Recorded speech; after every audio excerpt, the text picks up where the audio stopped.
received remittances of $150 billion, which is more than the FDI, right? If you add up the total stock of investments from USA and Europe into India versus the total build out in India over the last 70 years, international investments have been minimal. India has invested in itself.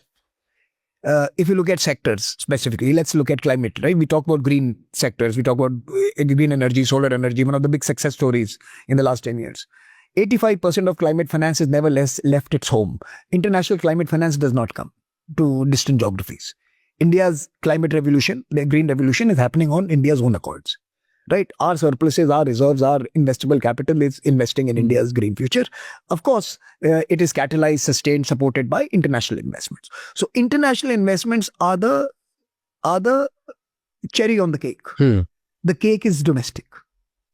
So I'm not saying we should not be looking at cream and cheese. We should seek it. Like you said, it will give you a bump up of a few basis points in your growth story. So if you're growing normally at 6.5 to 7% through domestic endeavors, you could get a 0.5% bump up if international people participate. But here is the story. The minute you make India a investable story, Indians start investing in their own story, international funds will flow. They are looking for additionality. They're looking for optionality. In 2008, there was one country that was $4 trillion and had $2,600 per capita income. In the next 10 years, that country was to become the preferred trading partner for over 100 countries. It was in the middle of that journey of 10 years, it bailed out Greece and some European countries as well. And of course, acquired their ports and infrastructure in those countries as well. It built the BRI. Right? That country from $4 trillion and $2,600 per capita in the next 10 years was to become a global superpower just on sheer economic terms. This is India's record. We are at $4 trillion and $2,600 per capita income. And if we play the game right, we are adding a South Africa to our GDP every year today. When people say, is Vietnam an opportunity? India should say we add a Vietnam to our GDP every year. Come in and look for that Vietnam here.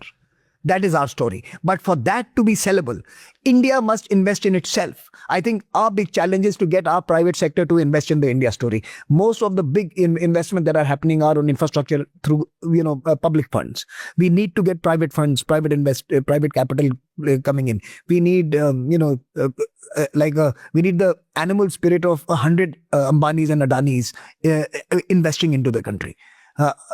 हमारा दूसरा होता है, we don't celebrate these investors. We like to always cast shadows on their contribution. So we have to actually rethink what we want to do with ourselves. I'm quite intrigued that you believe that if India starts investing in itself, around the world, people will start investing in itself. So we should not be worried about international relations much, should we? No. Don't get me wrong. I think it is absolutely an imperative for us to engage with the important geographies, but to engage with the not so important geographies very intimately now. And I'll explain to you. Let me give you one example. Who would have thought that sitting today, nearly a third of Indian homes would have cooking oil supplied from Argentina? Right? Shocking, but it's true.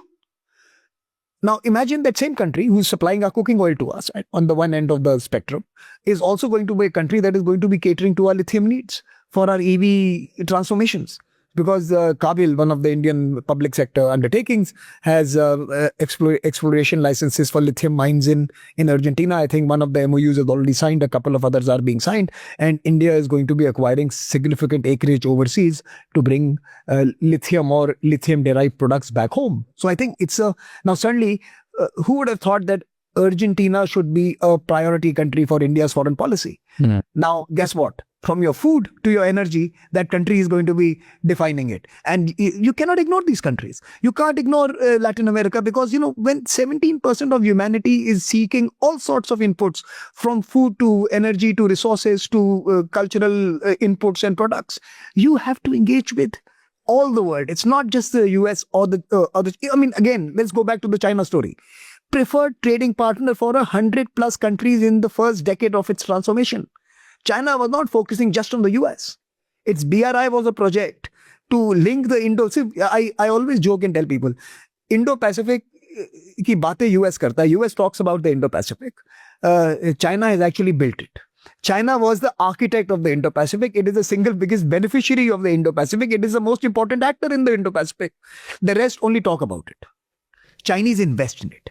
They have actually built ports. They've built interests. They have built industry. They have built economic, relationships, equities in much of these attractions.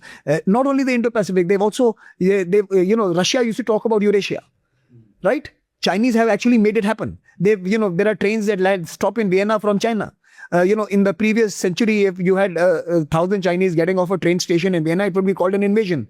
Today, it is, integration. So, in some sense, the Chinese have also connected the Eurasian, geographies like no other person before Genghis Khan tried to do.